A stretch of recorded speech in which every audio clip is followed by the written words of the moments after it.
Sudarshan news और मैं शिवांगी जैन एक बार पुनः आप सभी का स्वागत करती हूँ हमारे इस विशेष कार्यक्रम बदलता महाराष्ट्र में। देश में टेक्नोलॉजी और आर्टिफिशियल इंटेलिजेंस की रफ्तार अब महाराष्ट्र से नया मोड़ ले रही है।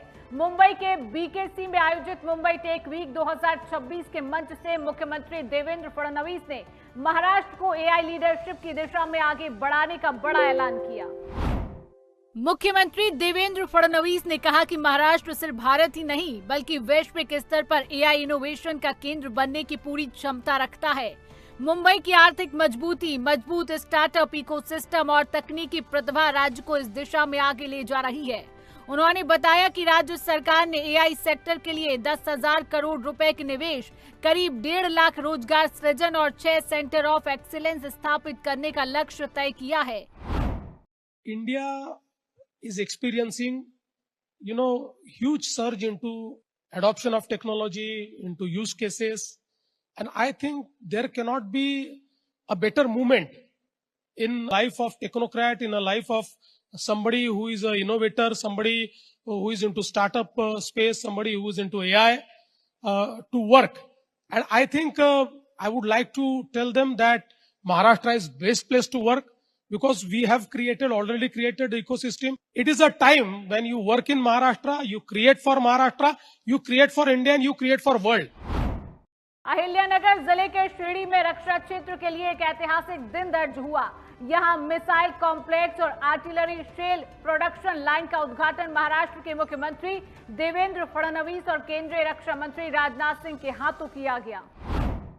इस अवसर पर निवे ग्रुप के डिफेंस मैन्युफैक्चरिंग कॉम्प्लेक्स का मुख्य प्रवेश द्वार, जीएफएल शेड और कई महत्वपूर्ण रक्षा परियोजनाओं का भी लोकार्पण किया गया। कार्यक्रम में भारत की पहली 300 किलोमीटर रेंज वाली यूनिवर्सल रॉकेट लॉन्चिंग सिस्टम सूर्यास्त तथा मिलिट्री ग्रेड TNT-RDX और HMX उत्पादन क्षमता से जुड़ी परियोजनाओं को भी देश को समर्पित किया गया। मैं माननीय राजनाथ सिंहजींचे याकरता आभार मानेन की माननीय राजनाथ सिंहजींना आम्ही विनंती केली होती, आम्हाला 4 डिफेन्स कॉरिडॉर तयार करायचे आहेत। नाशिक, पुणे, नागपूर आणि अहिल्यानगर। राजनाथजींनी तात्काळ त्या संदर्भात आम्हाला होकार दिला आणि त्याची प्रोसेस त्यांनी अंतिम टप्प्यामध्ये नेलेली आहे आणि लवकरच हे डिफेन्स कॉरिडॉर झाल्यानंतर मला आनंद वाटतो।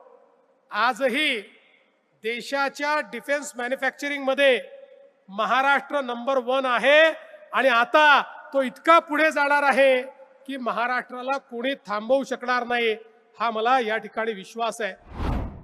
मुंबई के प्रसिद्ध सिद्धिविनायक मंदिर के विकास को अब नई रफ्तार मिल गई है। यहां प्रस्तावित सिद्धिविनायक कॉरिडोर परियोजना का बड़ा चरण शुरू हुआ।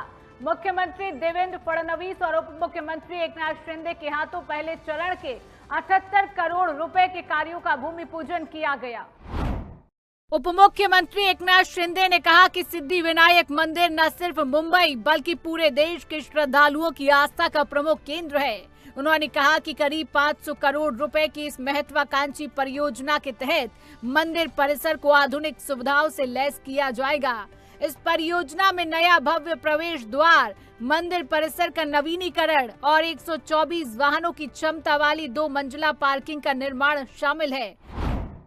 तभी मैंने और देवेंद्र जी ने मिलकर 500 करोड़ रुपया इनको सैंक्शन करवाया है और ये मुंबई कारपोरेशन के माध्यम से अभी ये पहला जो फेज है वो शुरू हुआ है और लगभग ये आगे भी ये सुरक्षा की दृष्टि से यहाँ के लाखों लोग आएंगे जो भाविक हैं, यहाँ के भक्त हैं, उनको राहत मिलेगी और यहाँ का परिसर एकदम पूरी तरह मेकओवर हो जाएगा।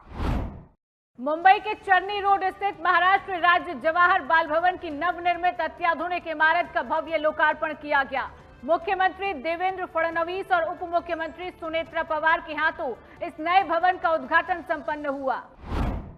इस अवसर पर उप मुख्यमंत्री सुनेत्रा अजित पवार ने कहा कि बाल भवन केवल एक इमारत नहीं बल्कि लाखों बच्चों के सपनों को साकार देने वाला प्रेरणा स्थान है।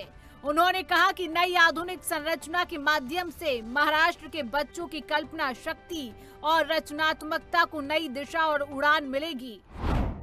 हमारे आज के इस विशेष कार्यक्रम बदलता महाराष्ट्र में बस इतना ही। देश विदेश के अन्य समाचारों के लिए आप देखते रहिए सुदर्शन न्यूज और शिवांगी जैन को दीजिए अनुमति। जय महाराष्ट्र, जय हिंद।